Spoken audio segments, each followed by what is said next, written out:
next, we're moving on to the business formation.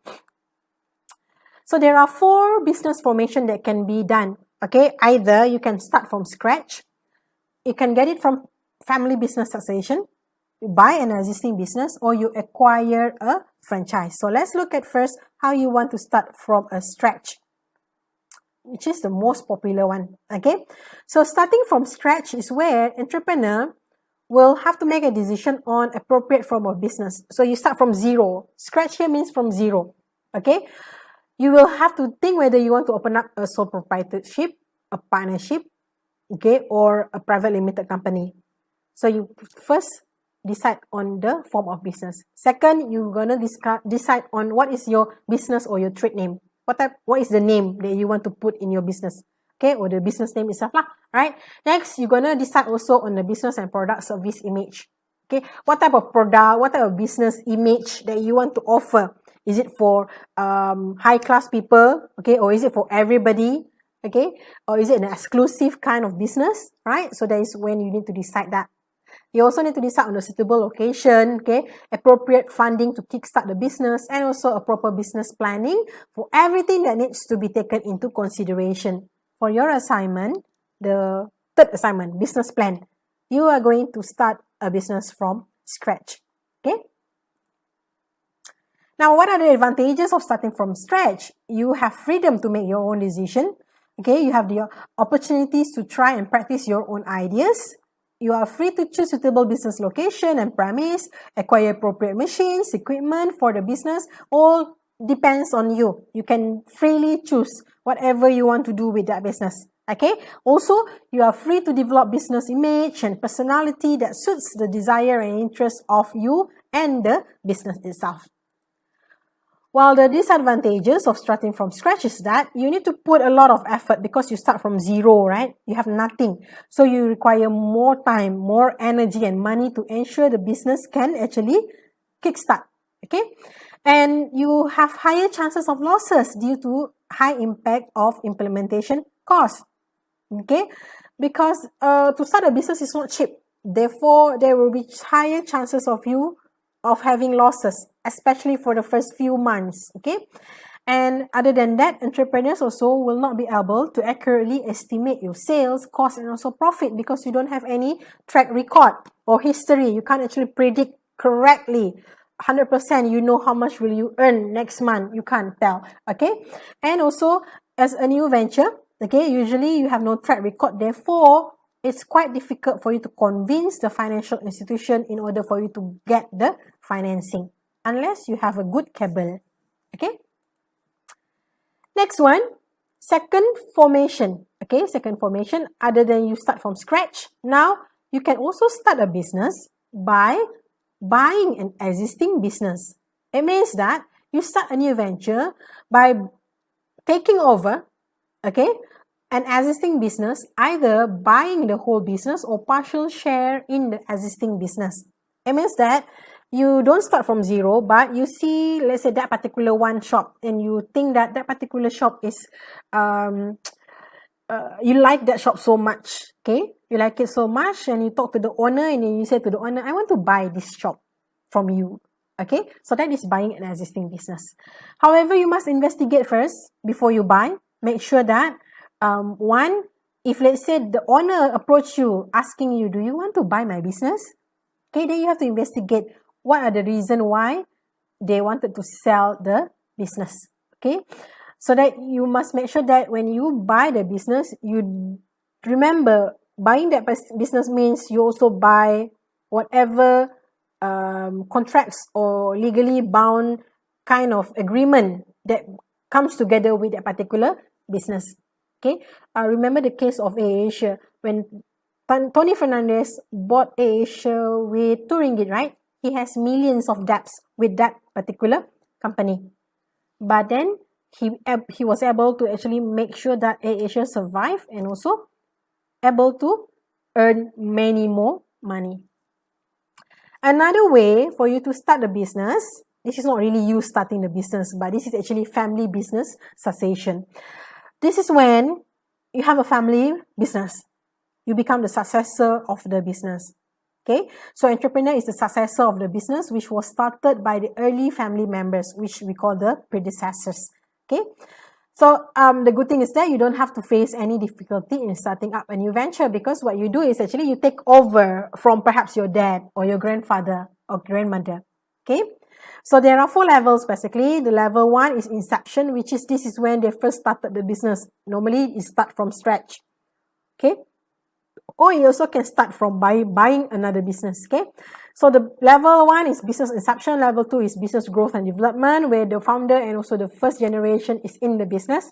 Level 3 is when you have the founder, first generation and second generation in the business. We call it a business maturity. And level 4 is the business transition period, whereby the founder is no longer in the business, typically because they already passed away lah. Okay, then there's only first generation, second and third generation.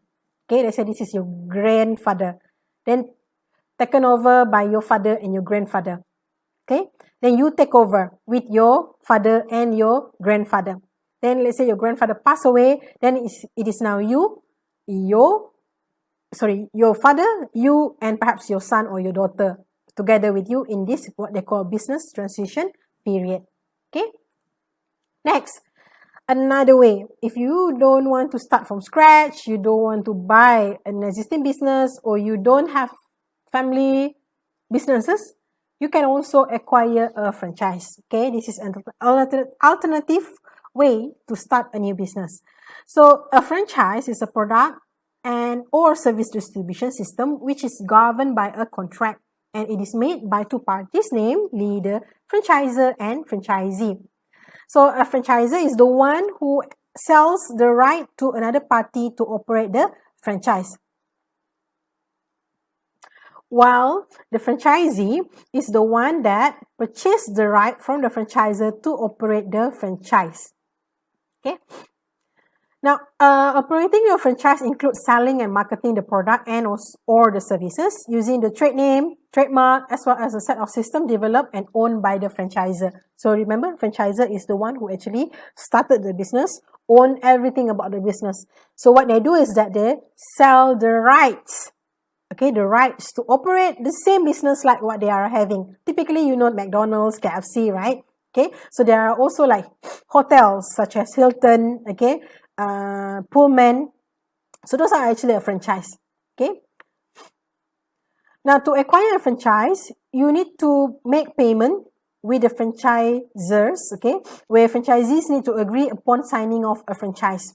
So as a franchisee, let's say I want to open up a Hilton hotel, for example. Okay, I need to make payment to the franchisor. Okay, and there are 3 payments that need to be made. Number 1, franchise fees. Number 2, royalty fees. And number 3, advertising and promotional contribution fees. Franchisee fees is one-off payment made by franchisee to the to purchase the right to the franchisor. Okay, while royalty fees is ongoing payment that need to be paid. Okay, it can be monthly or yearly. And the next one is the advertising and promotional fees. Okay, which is ongoing payment, is needed to be paid whenever they wanted to do a new advertising campaign or promotional funds to that particular franchise. Because as you know, when they do a franchise kind of advertisement, it is for every franchisees. Okay, so that's why every franchisees need to contribute to the advertising and promotional fees.